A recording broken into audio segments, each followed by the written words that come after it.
எல்லாரும் சொல்லுங்க, சாபத்திலிருந்து ஆசீர்வாதத்திற்கு. ஒரு உலகத்துல கொடுமையான கொடியது என்னன்னா சாபம். சரிங்களா? நான் 3 தீமை சொன்னேன் இல்லைங்களா? அதுல ஒன்று சாபம். கொடுமைன்னு கொடுமையானது. இது மனுஷனுக்குள்ள இருக்கவும் கூடாது, வரவும் கூடாது. இந்த கொடுமை ஒரு மனுஷனுக்குள்ள இருந்தா என்னென்ன நடக்கும்? 3 வார்த்தைக்குரிய வார்த்தை இருக்குது. ஆண்டவர் எவ்வளவு நேரம் கொடுத்தாரோ நம்மோடு கூட பேசுவாரா. இந்த வாரத்துல சாபத்திலிருந்து ஆசீர்வாதம். அடுத்து ஒரு தலைப்பு இருக்குது, எங்க இருந்து இந்த சாபம் வருகிறது, இந்த சாபம் என்னென்ன தீமை செய்கிறது. சரிங்களா? இவ்வளவு இருக்குது. ஆண்டவர் நமக்கு எவ்வளவு கொடுக்குறாரோ இந்த வாரம் அப்படி கொடுக்கும். நம்ம ஒரு பாயிண்ட் அமைதியா இருந்து நீங்க கேளுங்க, கர்த்தர் ஆசீர்வதிப்பார். இது தலைப்பு வசனத்தை வாசிக்கலாம். கலாத்தியர் 3வது அதிகாரம் 13வது வசனம். கலாத்தியர் 3:13. கலாத்தியர்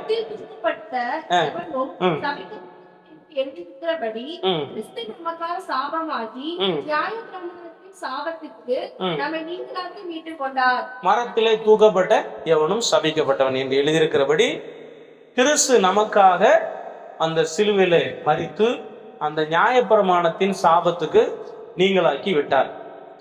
மறுபடியும் சொல்றேன், சாபம் ஒரு கொடியதான ஒன்று, ஒரு கொடிய தீமை. அப்படின்னா சாபம். இந்த சாபம் நமக்கு வரவும் கூடாது, நம்ம உடம்புல என்ன செய்யக்கூடாது, இருக்கக்கூடாது.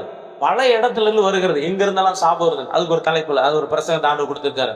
இப்ப இந்த சீக்கிரமா ஒரு சில காரியங்களை பார்ப்போம். சாபம் எவ்வளவு கொடூரமானது, அது என்னென்ன தீமை செய்யுங்கிறது வர நாட்கள் ஆண்டவர் நம்மோடு பேசும்போது சரி. இப்ப சாபத்தை குறித்து பாவம். நம்ம உடம்புல சாபம் இருக்கக்கூடாது. அல்லேலூயா.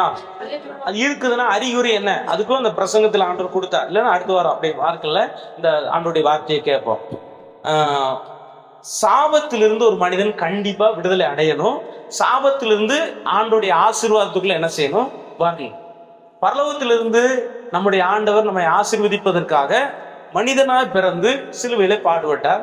அதுக்கு தான் அந்த கலாத்தியர்ல சொல்லுது, அந்த நியாயப்பிரமாண சாபத்திற்கு நம்மளை என்ன செய்தாரா, விடுதலை ஆக்கினார். நியாயப்பிரமாணம்னா என்ன அப்படின்னா சட்டதிட்டம். இந்த தவறு செய்தா இதுக்குரிய தண்டனை, இந்த தவறு செய்தா இதுக்குரிய தண்டனை. இப்ப நம்ம மனுஷன் என்னென்ன தவறு செய்யறானோ அதுக்குரிய தண்டனை என்ன செய்யணும், அவன் அடைந்தாகணும். இப்ப நம்ம ஒரு காலத்துல பாவியா இருந்தோம், ஆண்டவருக்கு எதிரியா இருந்தோம். ஏசப்பா சிலுவையில் மரிக்கும் போது ஆண்டவரே என் பாவங்களை மன்னிங்கன்னு சொல்லி நம்ம கேட்கும் போது அந்த ரத்தத்தினால நம்மளை மன்னிச்சாரு. எல்லாம் நம்மளை விட்டு போயிருச்சு. இப்ப நம்ம பரிசுத்தம் ஆயிட்டோம்.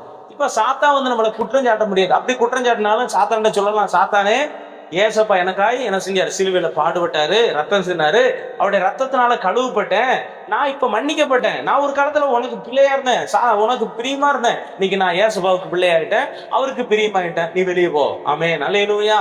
அவன் நம்ம உரிமை கொண்டாட முடியாது. அவனுக்கு பிரியமா இருந்தா தான் உரிமை கொண்டாடுவான், உள்ள வருவான், என்ன வேணாலும் செய்வான், அவனை தடுக்கவே முடியாது. ஏன்னா அவனுக்கு அதிகாரம் கொடுக்கப்பட்டிருக்கு. இப்ப நமக்கு முழுவதும் ஆண்டவருடைய பிள்ளையாக மாறி அந்த சாபத்திலிருந்து வெளியே வந்துட்டோம்னா அந்த பிசாசால நம்மளை ஒன்று செய்ய முடியாது, உரிமை கொண்டாட முடியாது. அல்லேலூயா. ஒரு வசனமா வாசிப்போம். முதல் பைபிள் ஆதியாமத்துல இருந்து வருவோம். சாபம் எப்படி எல்லாம் வந்துச்சு, அந்த சாபம் என்னென்னலாம் செய்கிறது அப்படிங்கிறத பார்ப்போம். ஆதியாமம் 3வது அதிகாரம் 14வது வசனம். ஆதியாமம் 3வது அதிகாரம் நீ இதை செய்தபடியால் சகல நாட்டு மிருகங்களிலும் சகல காட்டு மிருகங்களிலும் சபிக்கப்பட்டிருப்பார். முதலாவது சாபம். முதலாவது என்னது, சாபம். அது எப்படி, யாரை சபிச்சாரு, பாம்பை, சர்ப்பத்தை சபித்தார். சர்ப்பம் சாத்தான் பேச்சை கேட்டதுனால சர்ப்பம் என்ன செஞ்சிச்சு, வாங்கி கட்டிக்கிட்டு இப்ப சாபத்துக்குள்ள மாட்டிக்கிடுச்சு. நம்ம இன்னைக்கு ஒரு ஆண்டவருடைய பிள்ளையா இருக்கட்டும், யாரா இருக்கட்டும், மற்றவர்கள் கெட்டு போவதுக்கு நாம் காரணமாக இருக்கக்கூடாது. சொல்லுங்க, மற்றவங்க கெட்டு போறதுக்கு நம்ம காரணமா இருக்க கூடாது. மற்றவங்க நரகம் போவதுக்கு நாம காரணமாக இருக்கக்கூடாது. இப்ப ஆதாம் ஏவாள் கெட்டவங்களா மாறுறதுக்கு சாத்தான் ஒரு காரணம். அவன் என்ன செய்யறான், பாம்பின் வழியாக அந்த மக்களை ஏமாற்றி நரகத்துக்கு கொண்டு போயிட்டான். இப்ப நம்ம சோமனும், ஆண்டவரே என்னால யாரும் என்ன செஞ்சிடக்கூடாது, நரகம் போயிடக்கூடாது, எங்களை காப்பாத்துங்க. இப்படி நம்ம ஜெபிக்கணும். ஒரு நபர் யாரால ஒருவர் நரகம் போறதுக்கு காரணமா இருக்கிறாங்களோ அவங்களுக்கு சாபம் வரும். அவங்களுக்கு என்ன வரும்? ஒரு நபர் இன்னொரு நபரை கெட்ட வழியில தள்ளுகிறாங்கன்னா அவங்களுக்கு என்ன வரும்? சாபம் வரும். ஒரு நபர் கெட்டு போவதுக்கு ஒரு நபர் காரணமா இருந்தா அந்த காரணமா இருக்கிற நபர் மேல என்ன வரும்? சாபம் வரும். இப்ப ஆண்டவர் சர்ப்பத்தை பார்த்து சபிக்கப்பட்டு இருப்பாய். ஒரு இன்னைக்கு கிறிஸ்தவத்தில் எடுத்துக்கோங்க, பலவிதமான உபதேசம் இருக்குது, பல கள்ள உபதேசங்கள் இருக்குது. நாங்க சொல்றதான் சரி, எங்க சபை தான் அந்த சபை இந்த சபைன்னு சொல்லி அவங்கள நடத்துறாங்க. பெரிய சாபம் என்ன செய்யும்? வரும். நம்ம சரியான வழியில நடத்தணும். ஒரு அல்லேலூயா பார்ப்போம். அல்லேலூயா. சரியான வழியில என்ன செய்யணும்? நடத்தணும். அவங்க நரகம் போறதுக்கு நம்ம என்ன செய்யக்கூடாது? சொன்னாரு சர்ப்பத்தை பார்த்து, இவங்க கெட்டு போறதுக்கு நீதான் காரணம், உனக்கு என்ன வரும்? சாபம்னு சொல்லிட்டு சாபத்தை போட்டாரு. நம்ம யாராயிலும் கெட்டு போறதுக்கு நம்ம காரணமாய் ஒருவேளை இதுவரைக்கும் இருந்திருப்போமானால் கர்த்தர் நம்மளை மன்னிப்பாராக. அல்லேலூயா. சபைங்களை என்ன செஞ்சிருங்க? மன்னிச்சிருங்க. நாங்க இனிமேல் மற்றவங்க பரலோகம் வர்றதுக்கு தான் நாங்க என்ன செய்யணும்? காரணமா இருக்கணும். ஒழிய நரகம் போதுக்கு என்ன செய்யக்கூடாது? காரணமா இருக்கக்கூடாதுன்னு ஒவ்வொரு நாள் ஜோமன் ஆண்டவரை என்னால 4 பேர் பரலோகத்துக்கு வரட்டும், நரகம் வேண்டாம் ஏசப்பா, நம்ம ஜோமனும் ஆண்டவர் உதவிச்சு வர. அல்லேலூயா. அப்போ பைபிள் சொல்லுது, நரகம் செல்ல காரணமாக இருந்தால் அவர்களுக்கு சாபம் வரும். நிறைய சபைகள், ஸ்தாபனங்கள், நிறைய ஊழியர்கள், ஊழியங்கள் இவங்கெல்லாம் என்ன செய்யறாங்கன்னா சரியான சத்தியத்தை போதிக்காவிட்டால் சாபம் என்ன செய்யும்? வரும். அப்போஸ்தலனாகிய பவுல் வந்து சொல்லுகிறாரு, நான் உங்களுக்கு சரி அது ஒரு அடுத்த பாயிண்ட்ல வரலாம். சரியா? அடுத்து 2வது, இரத்த பலிகளுக்கு நம்மை விலக்கி காப்பாற்ற வேண்டும். இரத்த பலி இருந்தாலும் சாபம் வருமா? என்ன வந்தா சாபம் வரும்? முதலாவது பலி விலகி போக பண்ணுவதற்கு காரணமா இருந்தா சாபம். 2வது இரத்த பலி. நம்ம யாராவது சாவுகிறதுக்கு நாம காரணமா இருந்தா அந்த இரத்த பலி நம்மள என்ன செய்யும்? இரத்த பலி சொல்லுவாங்களே, இவனால செத்துட்டான், இந்த இரத்த பலியே. அதுக்கு வசனம் வாசிக்கிறோம். அதே 4ஆம் அதிகாரம், ஆதியாகமம் 4ஆம் அதிகாரம் 11ஆம் வசனம். இப்பொழுது சகோதரனுடைய இரத்தத்தை கண்ணுக்காம் சொல்ல இந்த பூமியில் நீ சபிக்கப்பட்டிருப்பாய். பாருங்க, முதலாவது வழி விலகி போறதுக்கு, மற்ற வழி விலகி போறதுக்கு காரணமா இருந்தாலும் சாபம். 2வது என்ன சொல்லியிருக்குன்னா பைபிள்ல, அடுத்தவங்க அந்த இரத்த பலிக்கு நம்மளை என்ன செய்யணும்? பழைய ஏற்பாட்டுல பாத்தீங்கன்னா ஒரு தேசம் அநியாய ரத்தம் சிந்தக்கூடாது அப்படின்னா அந்த தேசத்து மேல சாபம் வருமா? நீங்க யாத்ராமோ லேவியராமோ என்னாமத்தை பாத்தீங்கன்னா ஒரு தேசத்துல சாபம் வரக்கூடாது. வர்றதுக்கு அந்த தேசத்துல அநியாய ரத்தம் என்ன செய்யப்படக்கூடாது? சிந்தப்படக்கூடாதுன்னு பைபிள் சொல்லுது. அப்படி சிந்தப்பட்ட அந்த தேசத்துக்கு சாபம் வரும். ஒரு நபர் வந்து ஒருத்தரை அடிச்சு கொன்னுட்டான், ரத்தம் சிந்தி கொலை பண்ணிட்டான், யாருமே பார்க்கல அப்படின்னாலும் சாபம் அவனை என்ன செய்யாதான்? சும்மா விடாதான். பைபிள சொல்லுது. அப்போ அநியாய ரத்தம் சிந்தப்படுவதற்கு நாம் காரணமா இருந்தால் அந்த சாபம் விடாது. அதனால அந்த ரத்தத்துக்கு நம்மளே கர்த்தர் விலக்கி காப்பாற்று வராங்க. ஆமென். அல்லேலூயா. பவுல் சொல்ல பாருங்க, அப்போஸ்தலர் 20ஆம் அதிகாரத்துல, அப்போஸ்தலர் 20ஆம் அதிகாரம் 20, 26, 27 இந்த 3 வசனங்களை வாசிங்க. அப்போஸ்தலர் 20ஆம் ஆலோசனையில் ஒன்றையும் நாம் மறைத்து வைக்காமல் எல்லாவற்றையும் உங்களுக்கு அறிவித்தபடினாலே எல்லாருடைய இரத்த பலிக்கும் நீங்கி நான் சுத்தமா இருக்கிறேன் என்பதற்கு உங்களை இன்றைய தினம் சாட்சிகளாக வைக்கிறேன். 20ஆம் வசனம். உங்களுக்கு மறைத்து வைக்காமல் பிரசங்கித்து உபதேசம் பண்ணி. ஆமென். பவுல் சொல்லுகிறாரு, பிரயோஜனமானது எல்லாத்தையும் சொல்லிட்டேன், தேவனுடைய ஆலோசனையில் எல்லாத்தையும் என்ன செஞ்சிட்டேன்? சொல்லிட்டேன். அதனால எல்லாருடைய ரத்த பலிக்கு நான் என்ன செஞ்சிட்டேன்? விளக்கிட்டேன்னு சொல்றாரு. இன்னைக்கு அது மாதிரி ஊழியக்காரங்க சொல்ல வேண்டிய சத்தியத்தை சொல்லணும். சொல்லாவிட்டால் அந்த ரத்த பலி நம்மகிட்ட என்ன செய்வார்? ஆண்டவர் கேட்பார். அதனால சொல்றேன், ரத்த பலிகள் வந்தா அது ஒரு சாபம். ரத்த பலி வந்தா அது என்னது? சாபம். ஏன்னா இந்த மத்திய 7ஆம் அதிகாரம் ஏற்கனவே அடிக்கடி அந்த பிரசங்கத்தை கேட்டிருப்போம். மத்திய 7ஆம் அதிகாரத்துல அநேகர் வந்து என்ன ஆண்டவர் கர்த்தா உங்க நாமத்துல தீர்க்கத்தை சொன்னோம், அற்புதங்களை செய்தோம் அல்லவா? அப்புறம் ஆண்டவர் சொல்லுவாரு, சபிக்கப்பட்டவர்கள் ஓடு அப்படிப்பாரு. மத்திய 25ஆம் அதிகாரத்துல சொல்லுவாரு, சபிக்கப்பட்டவர்களையும் பாரு. இப்ப இவங்களை பார்த்து சொல்லுவாரு, உங்களை அறிய நீங்க எவ்வளத்தாரோ அப்படிம்பாரு. அப்போ ரத்த பலிகளுக்கு நம்மளை விளக்கிட்டா. நம்மளால யாராவது அநியாயமா ரத்தம் சிந்தி மரித்தால் அது சாபம்னு சொல்லி சொல்லப்பட்டிருக்கு. அப்படின்னா நம்ம உலகத்துல எத்தனையோ அநியாய ரத்தம் என்ன செய்யப்படுகிறது? சிந்தப்படுகிறது. அதுக்கு பைபிள் சொல்லுது, பரலோகத்திலிருந்து அதுக்குரிய சாபம் என்ன செய்யும்? வரும். இப்ப கூட பிறந்த தன்னுடைய சகோதரனை கொலை செஞ்சுட்டு மறைச்சிட்டான். எனக்கு அவன் பாட்டுல இருக்கிறான். ஆண்டவர் கேட்கிறாரு, காயினே உன் சகோதரனாய் ஆபேல் எங்கே? ஆண்டவர்கிட்ட திமிரா பேசுறான். நான் என் சகோதரனுக்கு நான் காவலாளியோ அப்படிங்கிறான். நான் காவல்காரன் அவனை பார்த்துக்கிட்டு இருக்கு. ஆண்டவர் சொல்றாரு, நீ அவனை என்ன செஞ்சிட்ட? கொலை செஞ்சிட்ட. அவன் ரத்தம் பூமியிலிருந்து என்னை நோக்கி என்ன செய்யுது? கூப்பிடுது. அதனால உன் தலையில என்ன வரப்போகுது? சாவு வரப்போகுது. நம்ம வார்த்தையிலையும் கொண்டுறக்கூடாது, செயல என்ன செய்யக்கூடாது. பைபிள் சொல்லுது, கொலை செய்வது பாவம், அந்த பாவத்தினால சாவும். 10 கட்டில ஒரு கட்டில என்ன கட்டில? கொலை செய்யாதிருப்பாயாக. பெரிய சாபம். இன்னைக்கு மனிதர்கள் நேகர் என்னென்னமோ பண்றாங்க. நம்மளை கேட்பதுக்கு யாரு இருக்கிறா அப்படின்லாம் என்ன செய்யுது? உலகத்தில் நடக்குது. பரலோகம் என்ன செய்யுது? பார்த்துக்கிட்டு இருக்குது. படைச்ச கடவுள் பார்த்துக்கிட்டு இருக்கிறாரு. நியாய தீர்ப்பு நாள்ல அக்கினியில தூக்கி போடும் போது அவனே அந்நியாரம் தெரியும், ஐயோ அப்படின்னு சொல்லி. அப்போ அவனால தப்பி வைக்கப்பட முடியாது. நம்ம ஜெபம் பண்ணிக்கிட்டே இருப்போம். அநியாய ரத்தங்கள் பூமியில என்ன செய்யப்படக்கூடாது? சிந்தப்படக்கூடாது. அல்லேலூயா. இது ஒரு சாபத்துக்கு 2வது காரணம். 3வது சாபத்தை பத்தி வாசிக்கலாம்.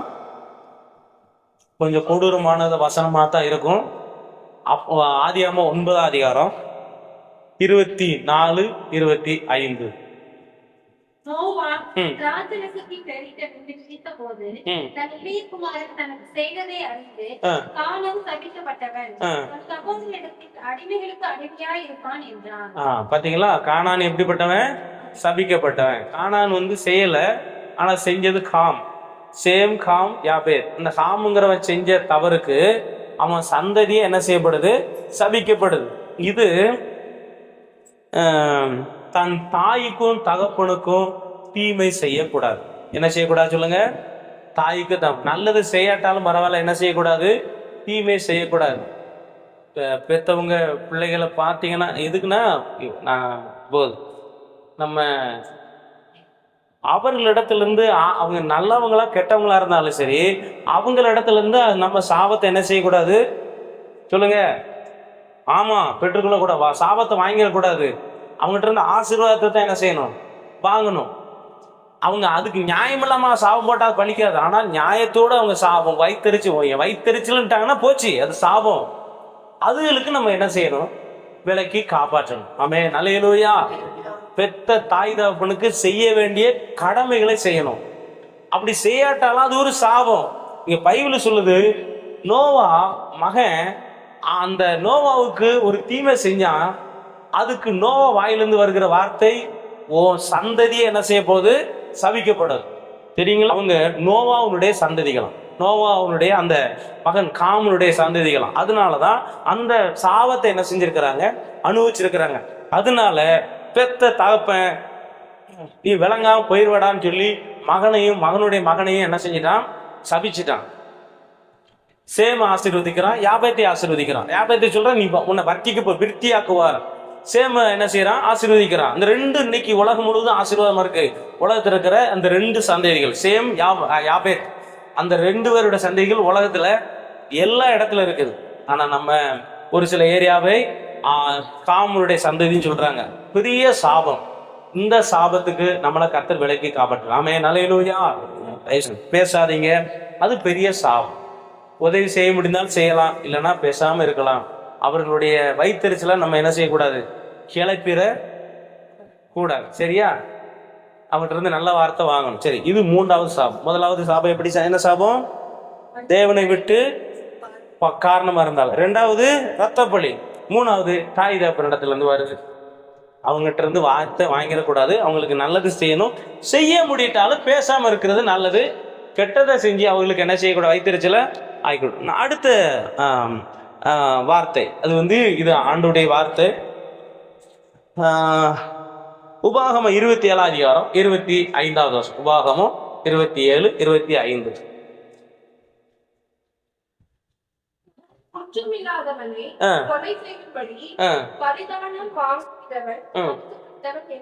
என்று ஜனங்கள் எல்லாரும் ஆமே. அது லிஸ்ட் ஒரு பெரிய லிஸ்டா இருக்கும். என்னென்னலாம் சாபம், அதுல நீங்க வீட்டுல போய் படிச்சு பாருங்க. எப்படிலாம் சாபம், அதுல யாரெல்லாம் சபிக்கப்பட்டவங்க அப்படின்னு ஒரு லிஸ்ட் இருக்கும். கொடுமையா இருக்கும். இப்ப லஞ்சம் வாங்குவது, லஞ்சம் வாங்கிக்கிட்டு ஒருத்தனுக்கு ஒருத்தன் சாகிறதுக்கு காரணமா இருப்பது உலகத்துல நடக்கலையா? உலகத்துல என்ன செய்யுது? நடக்கு. ஒருத்தன் நல்லவன், ஒருத்தன் இன்னொருத்தன் கெட்டவன், கெட்டவன்ட்ட லஞ்சம் வாங்கிட்டு நல்லவனை சாகடிப்பது. பைபிள் சொல்லுது சாபம் சும்மா விடாது. என்ன செய்யாது? சும்மா விடாது. உலகத்தில் இது நடந்து கொண்டிருக்கிறது. அந்த உலகத்தில் இருக்கிற அந்த மக்கள் என்ன நினைக்கிறாங்கன்னா, நமக்கு அதிகாரம் இருக்கு, யார் நம்மளை ஒண்ணும் செய்ய முடியும் அப்படின்னு. ஆனால் பரலோகத்தில் இருக்கிற தேவன் என்ன செய்யறாரு? பார்த்து கொண்டே இருக்கிறார். பரலோகத்தில் இருக்கிற தேவன் பார்த்துக்கொண்டு அவங்களுக்கு சாபம் வரும் அப்படின்னு. ஒருத்தன் கெட்டவன், ஒருத்தன் நல்லவன். இந்த கெட்டவன் பணத்தை கொடுத்து இவன் நீதிமானா மாறிட்டான், இவனை குற்றவாளியாக்கி அவனுக்கு தண்டனை கொடுத்துட்டான், அவன் செத்து போயிட்டான். பரலோகம் பார்த்து கொண்டிருக்கிறது. உலகம் என்ன செய்கிறது? பார்க்கல. உலகத்துல எல்லா நீதியெல்லாம் அநீதியா மாறிடுச்சு. ஏன்னா யாரு சொல்லுகிறா? நம்ம பிரசங்கி சொல்லுகிறாரு, கீழே நியாயஸ்தானத்தை கண்டேன், அங்க அநியாயம் என்ன செஞ்சது? உலகத்துல அப்படி ஆண்டவர் சொல்லி இருக்கிறது அப்படி நடந்தது. அப்போ ஒருத்தன் நீதிமா கெட்டவனா இருக்கிறான், ஒருத்தன் நல்லவனா இருக்கிறான். இந்த கெட்டவன் இந்த நல்லவன் மேல கொலை பழியை போட்டு அவனை கொலைகாரனா கொலை செய்ய வச்சுட்டான்.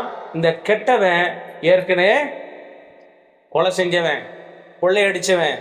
இப்ப அவன் பரிதானத்தை யாருக்கு கொடுக்கணுமோ கொடுத்து இவனை கெட்டவனாக்கி கொலை செய்ய வச்சுட்டான். இவனுக்கு சாபம் வரும். இவனுக்கு என்ன வரும்?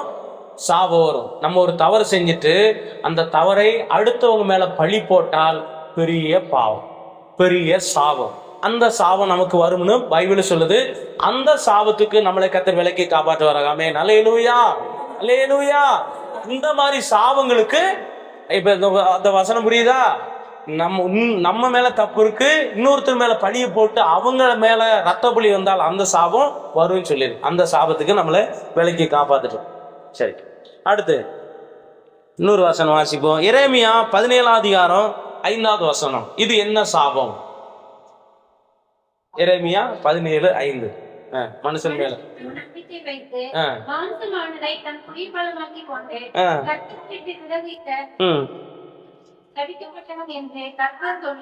சாபம். அடுத்து சாபம் ஏன் வருதுன்னா, தன்னைத்தானே நம்ப கூடாது. சொல்லுங்க, என்ன செய்யக்கூடாது? தன்னைத்தானே நம்ப கூடாது. நம்ம வீட்டுல இருக்கிற, இப்ப நீங்க எல்லாரும் வந்திருக்கீங்க, ஒரு சில ஏழையா இருக்கு, பணக்காரன் இருக்கலாம். நான் அந்த பணக்காரா இருந்தாலும் சரி, ஏழையா இருந்தாலும் நம்ம எதையும் நம்ப கூடாது. என்கிட்ட பணம் இருக்கு, என்கிட்ட சொத்து இருக்கு, அது இருக்குன்னு சொல்லி அதை நம்பிக்கொண்டு கர்த்தரை என்ன செய்யக்கூடாது? விட்டு விலகிவிட கூடாது. கர்த்தரை விட்டு விலகிட்டால் அது சாபம். அப்படிப்பட்ட இருதயம் நமக்குள்ள என்ன செய்யக்கூடாதா? இருக்கக்கூடாது. இன்னைக்கு அநேக மக்கள் என்னன்னா, ஏசப்பட்ட எதுக்கு வரட்டும்? சர்ச்சைக்கு ஏன் போகணும்? கஷ்டமா? என்கிட்ட கஷ்டம் இல்லையே, நான் இதுக்கு சர்ச்சைக்கு போகணும். கடன் பிரச்சனை என்கிட்ட இல்லையே, நான் நல்லா தானே இருக்கேன், எல்லாமே எனக்கு இருக்கிறது, எனக்கு எதுக்கு ஏசப்பா தேவை? இப்படிப்பட்ட இருதயம் இருக்கக்கூடாது மனிதர்களுக்கு. சரியா? ஆண்டவர் இந்த வார்த்தை அநேகருக்கு கடந்து போகுது. இப்படிப்பட்ட இருதயம் யாருக்கு இருந்தாலும் அவர்களுக்கு சாபம். ஏன்னா அவங்க இருதயமானது ஆண்டவர் விட்டு என்ன செஞ்சிருச்சு? விலகிருச்சு. எதையும் நாமே நம்பக்கூடாது, நமக்கு இருக்கிற எதையும் நம்பக்கூடாது. அப்படி மனிதன் நம்பிவிட்டால் அவன் ஆண்டவரை என்ன செய்வான்?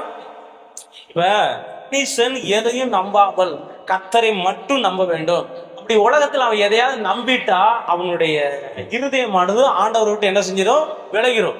எல்லாம் திருப்தி ஆயிடுச்சு அப்படின்னா பைபிள் சொல்லுது, பழைய ஏற்பாட்டை சொல்லியிருக்காரு, நான் உனக்கு கொடுக்குற தேசத்துக்கு நீ போற, நான் நல்லா ஆயிட்ட, திடீர்னு அங்க உனக்கு இருதயம் என்ன செய்யக்கூடாது?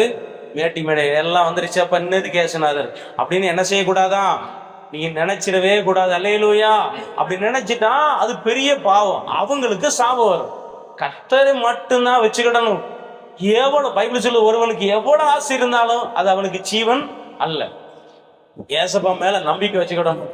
எதை குறித்தும் நமக்கு என்ன இருக்கட்டும் அதெல்லாம் ரெண்டாவது வச்சுட்டு நமக்கு ஏசப்பா மட்டும்தான். ஆமென், அல்லேலூயா. கடைசி வரைக்கும் கர்த்தரையே நம்பணும் அப்படிங்கறத இந்த வசனம். ஒரு அல்லேலூயா சொல்லுங்க பாப்போம். அல்லேலூயா. கடைசி வரைக்கும் யாரை நம்பணும்? ஆமா, அவர் நம்பினா அவர் ஒரு நாளும் நம்பினவர்களை வெட்கப்படுத்தினதே இல்லை.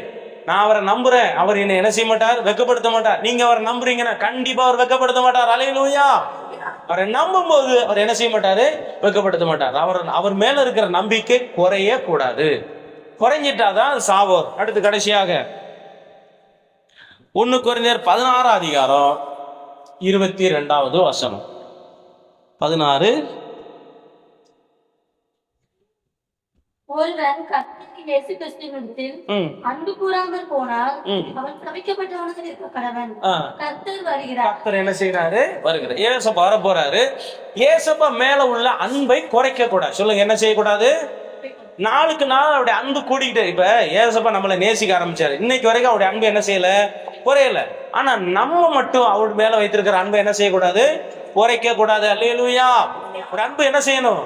கூடிக்கிட்டே இருக்கணும், குறையக்கூடாது. ஏசப்பா மேல வச்சிருக்கிற அன்பு கூடிக்கிட்டே இருக்கணும், குறையக்கூடாது.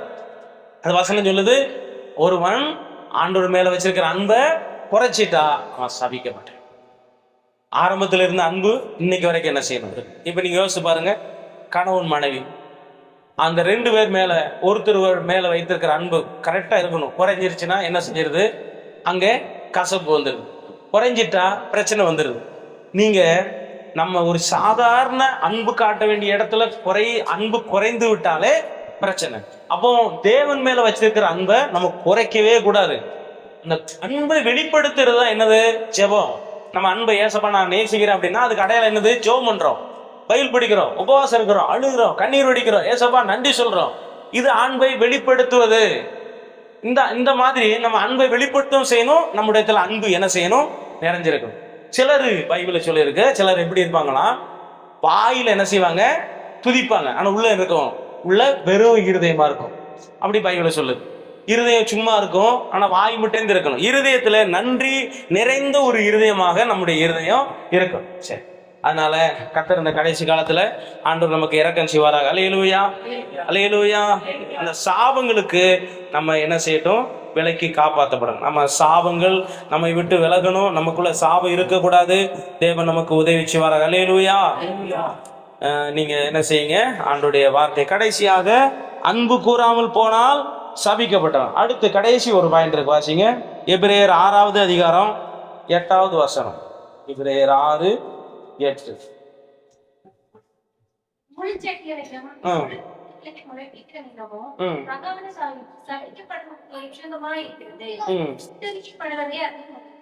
சுட்டரிக்கப்படுவதே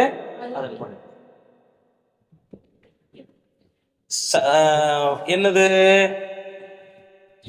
நீங்க விவசாயம் பண்ணிட்டீங்க, தோட்டத்துல விவசாயம் பண்ணியாச்சு, தோட்டத்துல எல்லாம் போட்டாச்சு. ஆனா அந்த நிலம், நீங்க யோசிச்சு பாருங்க, நீங்க விதைச்சிட்டு அந்த நிலத்துல ஒண்ணுமே வரமாட்டேக்கு. காலையில போய் சோளத்தை கம்பை விதைச்சிட்டு வந்துட்டோம். ஒரு வாரம் கழிச்சு பார்த்தா பூரா முள்ளும் கல்லுமா முளைச்சிருக்கு. நம்ம விதைச்சது ஒண்ணு, ஆனா என்ன செய்யுது? இது ஒண்ணு முளைச்சிருக்கு அப்படின்னு சொல்லிட்டா நமக்கு என்ன வரும்? டென்ஷன் தானே வரும். டென்ஷன் தான் வரும். ஏன் அப்படின்னா நம்ம விதைச்சது ஒண்ணு, இங்க எதையோ முளைச்சிக்கிட்டு இருக்கு போ அப்படின்னு சொல்லிட்டு என்ன செய், நாசமா அப்படின்னு சொல்லி சபிச்சிருவாங்க. அதே மாதிரி தான் ஆண்டவர் நம்மகிட்ட எதிர்பார்க்கிறார். அவர் நமக்காக உயிரை கொடுத்திருக்கிறார், அவர் நமக்கு அன்பை கொடுத்திருக்கிறார், அவர் நமக்காக ரத்தத்தை சிந்தி இருக்கிறார், பாடுபட்டு இருக்கிறார், நம்முடைய சாபத்தெல்லாம் எடுத்துட்டார், நம்முடைய பாவத்தெல்லாம் மன்னிச்சுட்டார், நம்ம வியாதியெல்லாம் எடுத்து எல்லாத்தையும் சிலுவையில சுமந்துட்டு இப்ப அவரை நேசிக்க சொல்லுகிறாரு. நேசிக்க சொல்லிட்டு எதிர்பார்க்கிறார். என்கிட்ட கொஞ்சம் உன்கிட்ட இருந்து ஒரு பலன் எதிர்பார்க்கிறேன், உன்கிட்ட என்ன செய்யறேன்? எதிர்பார்க்கிறேன். காலையில எந்திரிச்சு என்கிட்ட நீ ஜெபம்னு எதிர்பார்க்கிறேன், நைட்டு படுக்கும்போது ஜெபம்னு எதிர்பார்க்கிறேன், நீ நேசிக்குன்னு எதிர்பார்க்கிறேன் அப்படின்னு ஆண்டவர் நம்மகிட்ட அன்பு கேட்கிறாரு. அவருக்கு ஏற்ற பிள்ளைகளா நம்ம நடந்து கொள்ளாவிட்டால் அது சாபமாக என்ன செய்கிறது? முச்செடிகளையும் இப்ப பலனை நீங்க நம்ம கொடுக்கலன்னா அவருக்கு வருத்தவரமா வராதா? நிறைய பேரு ஆண்டுடைய பிள்ளைங்க மாடு வளர்ப்பு, ஆடு வளர்ப்பு, மாடை வளர்த்துக்கிட்டே இருக்கிறோம். ஒரு 5-6 வருஷம் வளர்த்துட்டோம். இந்த மாடு என்ன செய்ய மாட்டேக்கு? செனை பிடிக்க மாட்டேக்கு. அப்படின்னா நமக்கு எவ்வளவு வருத்தம் இருக்கும்?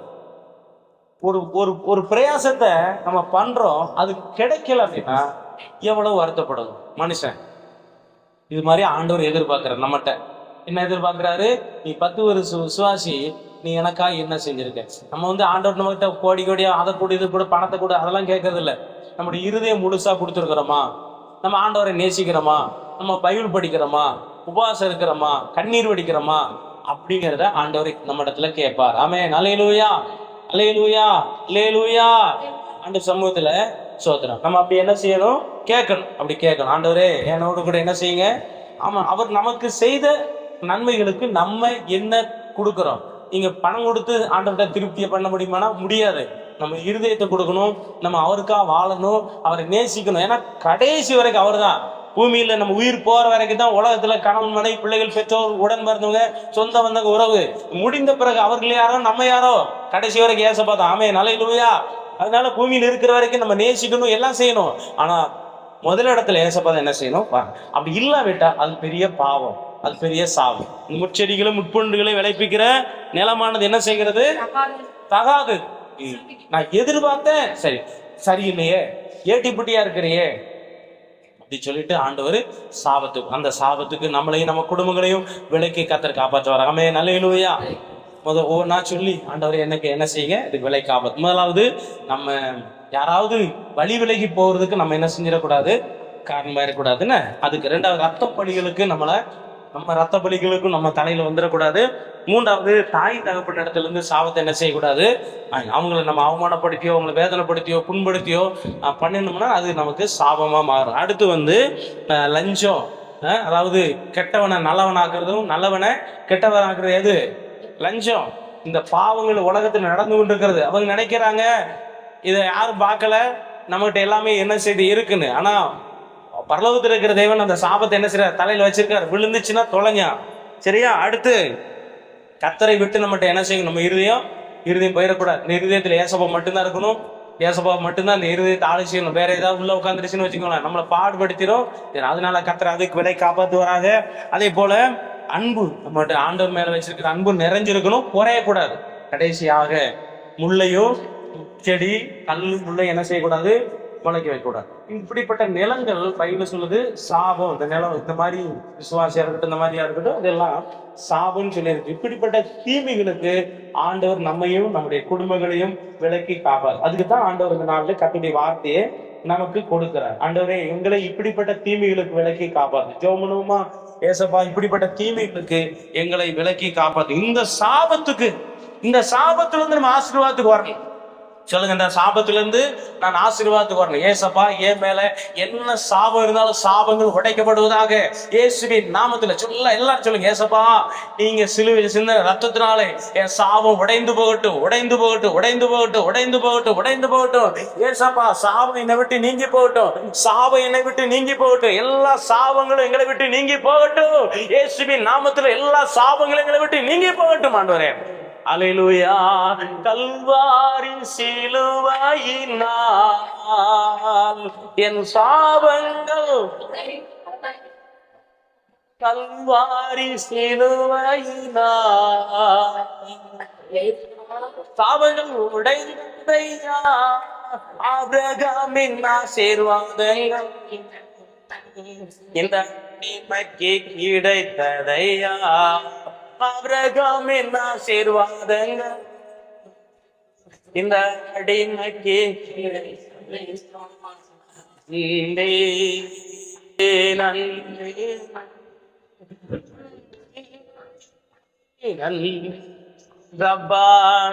நன்றி ஏசப்பாமே நன்றி.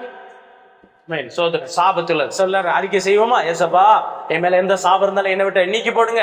நான் ஏதாவது சாபம் வர்றதுக்கு நான் காரணமா இருந்தா இந்த மத்தியானத்துல என்னை மன்னிங்க, கழுவுங்க, சுத்திகரிங்க, பரிசுத்தப்படுத்துங்க. நான் அந்த ஆலயத்தை விட்டு வெளியே போகும்போது சாபம் நீங்கி ஆசீர்வதிக்கப்பட்டு போகணும். நான் சாபம் நீங்கி ஆசீர்வதிக்கப்பட்டு போகணும். ஏசப்பா, யாராவது என்னை சபித்திருந்தால், நியாயம் இல்லாம சபித்திருந்தால், ஆண்டவரே, அந்த சாபம் என் மேல வந்திருக்க கூடாது. என்னை மன்னிய, காப்பாற்று, கழுவ, சுத்திகரியும் ஆண்டவரே. நாங்க யாராவது சபித்திருப்போமானால் அந்த சாபத்தை நாங்கள் மன்னிப்பு கேட்கிறோம். அந்த சாபத்தை எடுத்து போட்டுருங்க ஏசப்பா. நாங்க ஆண்டவரே சோதரம் அநியாயமா சபித்திருந்தால் மன்னிச்சிருங்க. எங்க மேல எந்த சாபம் வரக்கூடாது. எல்லா சாபம் எங்களை விட்டு நீங்க போகட்டும். எங்களை மன்னிங்கப்பா, எங்களை கழுவுங்கப்பா, சுத்திகரிங்க. சாபத்தை எங்களை விட்டு எடுத்து போடுங்க. சாபத்தின் பிரிவுகள் எங்கள் உடம்புல இருக்கக்கூடாது. சாபத்தின் தன்மை எங்க உடம்புல இருக்கக்கூடாது. எல்லா சாபங்களும் எங்களை விட்டு நீங்கி போகட்டும். ஏசப்பா, சாபத்தை எடுங்க. எல்லாரும் அறிக்கை செய்யுங்க. ஏசப்பா, என் மேல சாபம் இருக்கக்கூடாது. எங்களை மன்னித்து சாபத்தை உடைச்சிட்டு எங்களை ஆசீர்வதிங்க. சாபத்தை உடைத்து போட்டு எங்களை ஆசீர்வதிங்க. சாபத்தை உடைத்து போட்டு எங்களை ஆசீர்வதிங்க. சாபத்தை உடைத்து போட்டு எங்களை ஆசீர்வதிங்க. மக்கு மகிமை கண்ண துதி ஸ்தோத்திர செலுத்து. ஆசீர்வதி, தயவு கிருபை கூட இருக்கட்டும். அல்லேலூயா. சோதரம் யாராலும் ஒருவர் செபிக்கலாமா? யாராவது ஒருத்தர் ஜெபம் பண்ணுங்களேன். ஒரு சின்ன ஜெபம். இந்த சாபத்துக்கு ஆண்டவர் நம்மளை விலக்கி காப்பாற்றி இந்த சாபத்திலிருந்து முற்றிலும் நம்ம ஆசீர்வதிக்கும்படி, சாபத்திலிருந்து வெளியே வந்துட்டு அந்த ஆசீர்வாதத்துக்குள்ளே சேர்ந்துடும். மரத்தில் தூக்கப்பட்ட இவனும் சபிக்கப்பட்டவன் என்று எழுதியிருக்கிறபடி கிறிஸ்து நமக்காக சாபமானார், சிலுவையில் சுமந்தார், நம்ம நியாயபரமான சாபத்துக்கு நீங்களாக்கி விட்டார். அதனால ஏசப்பா எங்கள் சாபத்தில் நீக்கி போட்டு எங்களை ஆசீர்வதின்னு சொல்லி யாராவது ஒருவர் ஜெபிக்கிறீங்களா? யாராவது சார் யாராவது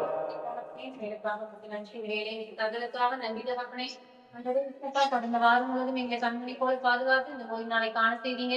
அதற்காக உங்களுக்கு நன்றி போடா. சோதரம் தகப்பனே, எல்லா விசுவாசத்தையும் அன்றே இசப்பா அழைத்து வந்தீங்க. அதற்காக உங்களுக்கு நன்றி. போட்டீங்க வரத்தையும் பாதுகாத்தீங்க. அதற்காக உங்களுக்கு நன்றி ஆண்டரே இசப்பா. நாங்கள் கேட்ட வசனத்தை ஆண்டரே இசப்பா நாங்கள் கை கொள்ளத்தக்கதாக எங்களுக்கு ஞானத்தை நீங்க தாருங்க ஆண்டரே இசப்பா. பாவந்த சாபத்தை மன்னிங்க. இந்த மாதிரி சாபங்கள் வராதபடி ஆண்டரே இசப்பா நாங்கள் எங்களை பாதுகாத்து கொள்ளணும் தகப்பனே. அதற்கு நீங்க எங்களுக்கு உதவி செய்யுங்க தகப்பனே இசப்பா. குடும்பம் முழுவதுமாக ரட்சிக்கப்படணும் ஆண்டவரே இசப்பா. எங்களுக்கு மட்டும் இல்ல, எங்க குடும்பத்தில் உள்ள எந்த பிள்ளைகளுக்கும் இந்த விதமான சாபம் வரக்கூடாது தகப்பனே இசப்பா. நீங்க பாதுகாத்துக் கொள்ளுங்க ஆண்டவரே இசப்பா. எங்களுடைய குடும்பங்களையும் விசுவாச பிள்ளைகளையும் நீங்க பாதுகாத்துக் கொள்ளுங்க தகப்பனே ஆண்டவரே இசப்பா. நீங்க அப்படி செய்யப்படும் கிருபைக்காக மக்கள் நன்றி கொடாபடி சோதரன் தகப்பனே இசப்பா. நாங்கள் கேட்கிற வசனங்கள் ஆண்டவரே இசப்பா ஏனோ கேட்காமல் ஆண்டவரே இசப்பா எங்களுடைய வாழ்க்கையை பிரயோஜனப்படுத்திக் கொள்ளத்தக்கதாக ஆண்டவரே இசப்பா ஏற்ற ஞானத்தை நீங்க ஒவ்வொரு பிள்ளைகளுக்கும் நீங்க தாருங்க தகப்பனே இசப்பா. சாபத்திலிருந்து விடுதலை தாருங்க, பாவத்திலிருந்து விடுதலை தாருங்க தகப்பனே இசப்பா. சோதரன் தகப்பனே விடுதலை கொடுங்க, ஒவ்வொரு பிள்ளைகளுக்கும் நீங்க விடுதலை கொடுங்க தகப்பனே இசப்பா. ஆண்டவரே இந்த வெயில் காலத்திலே ஆண்டவரே இசப்பா நீங்க எல்லா குடும்பத்தின் பிள்ளைகளையும் பாதுகாத்துக்கோங்க. வெயிலின் தாக்கம் யாரையும் ஆண்டவரே இசப்பா பாதிக்காதபடி, சிறு பிள்ளைகளை பாதிக்காதபடி நீங்க பாதுகாத்து கொடுங்க தகப்பனே இசப்பா. காசு குடும்பத்துக்காக ஜெபிக்கிற தகப்பனே. உங்களை ஆசீர்வதி